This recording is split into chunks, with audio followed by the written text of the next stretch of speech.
Good morning, everyone. I'd like to start by thanking my counterpart in Washington, Swedish Ambassador to the United States, Karin Olofsdotter, for that kind introduction. I would also like to thank Michael, Johan, and their team at SACC-USA for hosting this flagship event today.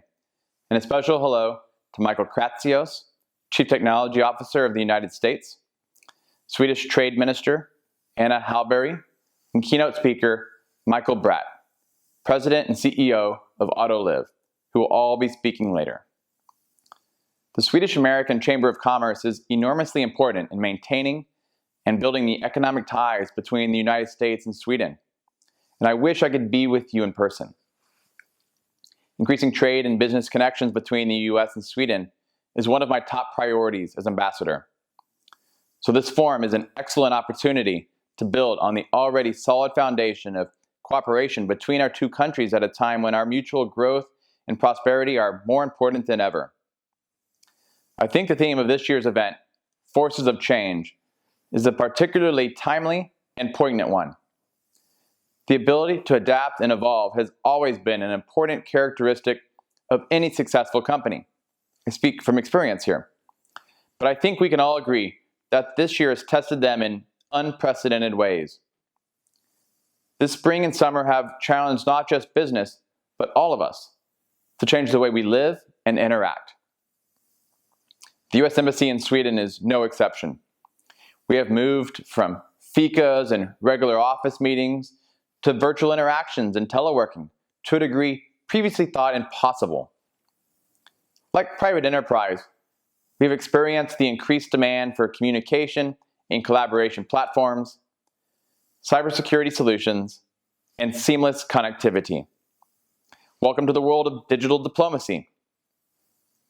As many of you know well, the COVID-19 pandemic also had a disruptive effect on company supply chains, global workforce demand, operational productivity, and the like.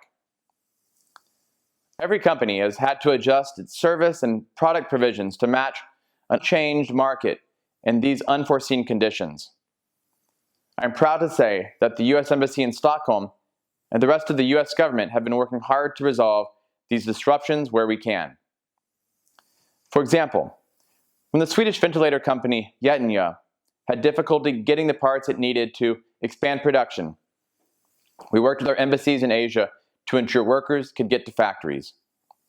We also worked with companies in the U.S. to facilitate their shipments of parts to Sweden.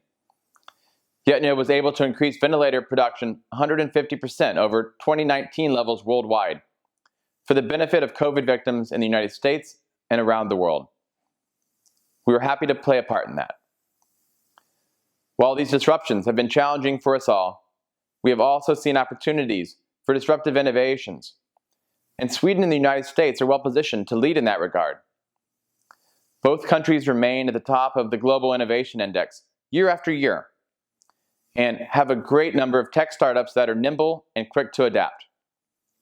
We have seen our companies provide innovative approaches to telemedicine, remote personal care, home delivery, teleworking, online education, and digital mental health, addressing many of the issues and demands of our new normal. Although the startup and scale-up ecosystems have been hit by the pandemic, there are great examples emerging of innovative companies adapting to promote resilience. I'm thinking of security companies that, instead of traditional detection, offer their software and thermal cameras for body temperature checking.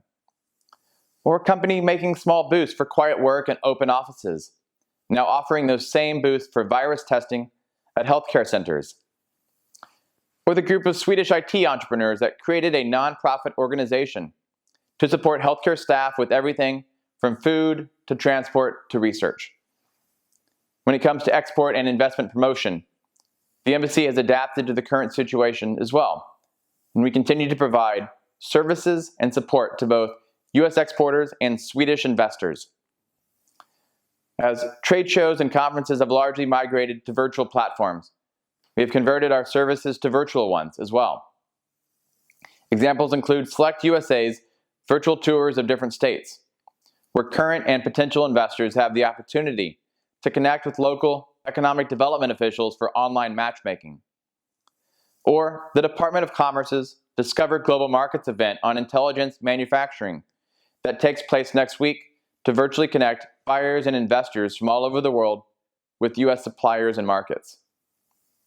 Over the coming months, I am looking to increase my engagement with the Swedish innovation and startup ecosystem through a series of events, from meeting incubators and looking into increased cooperation with U.S. counterparts, to connecting potential scale-ups with opportunities and investors in the United States, and creating a platform for talent and knowledge exchange.